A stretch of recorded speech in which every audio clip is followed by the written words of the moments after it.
যদি আপোনাৰ ওচৰৰ কোনোবা বা আপোনাৰ ঘৰৰ কোনোবাই বা আপোনাৰ লগৰ কোনোবাই ভুলতে নজনাকে পয়জন খাই দিয়ে বা কিছুমানে জানি বুজি চুইচাইড কৰিবলৈ পয়জন খাই দিয়ে, আপুনি তেওঁক বচাব পাৰিব।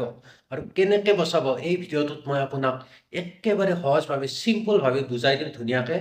মই বিজয় ৰাজবংশী, ৰেজিষ্টাৰ ফাৰ্মাচিষ্ট। আপোনালোক সকলোকে মোৰ ইউটিউব চেনেল হেল্থ উইথ বিজয়লৈ স্বাগতম জনাইছোঁ। আৰু এই হেল্থ ৰিলেটেড ভিডিঅ'সমূহ পাই থাকিবলৈ মোৰ চেনেলটো ছাবস্ক্ৰাইব কৰি থ'ব।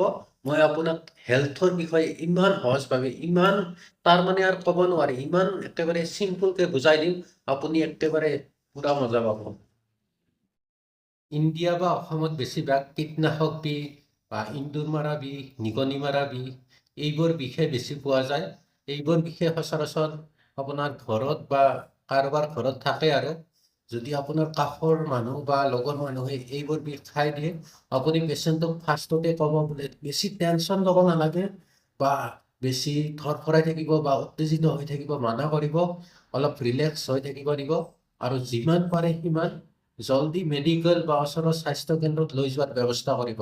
আৰু এই স্বাস্থ্য কেন্দ্ৰত লৈ যোৱাৰ আগতে আপুনি ফাৰ্ষ্ট এইড হিচাপে কি কৰিব সেইখিনি মই কি মজাকে বুজাই দিম। আপুনি প্ৰথমে পেচেণ্টটোৱে কেনেকৈ বমি কৰে সেইটো লক্ষ্য কৰিব। আপুনি কি কৰিব, আপোনাৰ 2টা বা 3টা আঙুলি পেচেণ্টটোৰ মুখত অলপমান ভিতৰলৈ সোমাই দিব যাতে পেচেণ্টটোৱে বমি কৰে। এই বমি কৰিলে ভিতৰত থকা বিষটো ওলাই যাব, টেনশ্যন নাই। আৰু যদি তেতিয়াও নকৰে, এটা কাম কৰিব, আপোনাৰ কাষত থকা কাৰোবাক শৌচ কৰিব দিব। আৰু সেই শৌচ বা কাষত যদি গোবৰ আছে গৰুৰ, সেই গোবৰ আনি নাক বা মুখত লগাই দিব যাতে পেচেণ্টটোৱে বমি কৰে। কাৰণ তেতিয়া আৰু ঘিণ বা ভয় লাজ সেইবোৰ কৰি লাভ নাই। কাৰণ যিমান জলদি পাৰে পেচেণ্টটোক বচাব লাগে, মেইন উদ্দেশ্য হ'ল পেচেণ্টটোক বচোৱা। যাতে সেইবোৰ কৰিলে যাতে পেচেণ্টটোৱে বমি কৰে আৰু বিষটো অলপ ওলাই যায়, পেচেণ্টটোৱে অলপ আৰাম পায়। আৰু এইখিনি কৰাৰ লগে লগে আপুনি যিমান জলদি পাৰে সিমান জলদি হস্পিটেলত লৈ যোৱাৰ ব্যৱস্থা কৰিব ওচৰত। নহ'লে যিটো বিষ সেইটো আপোনাৰ পাকস্থলীত যায়, পাকস্থলীৰ পৰাই ব্লাড চাৰ্কুলেশ্যনত যায়, হাৰ্টত যায়।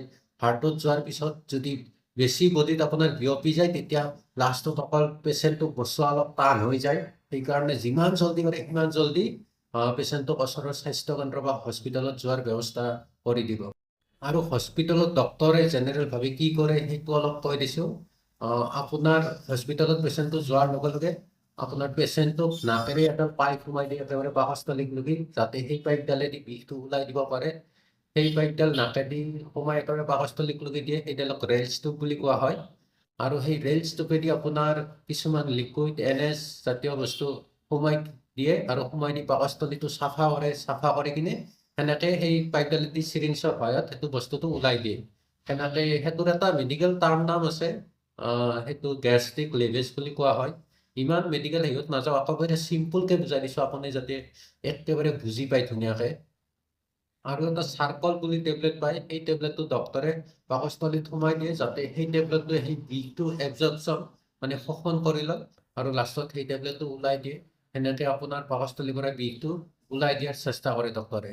মই যিমানখিনি জানো বা যিমানখিনি পাৰোঁ আপোনাক একেবাৰে চিম্পুল সহজভাৱে বুজাব চেষ্টা কৰিলোঁ। আপুনি টেনশ্যন ল'ব নালাগে। এনেকুৱা ধৰণৰ হেল্পৰ ভিডিঅ' আৰু পাই থাকিব এই চেনেলটোত, অকল চেনেলটো ছাবস্ক্ৰাইব কৰি দিব।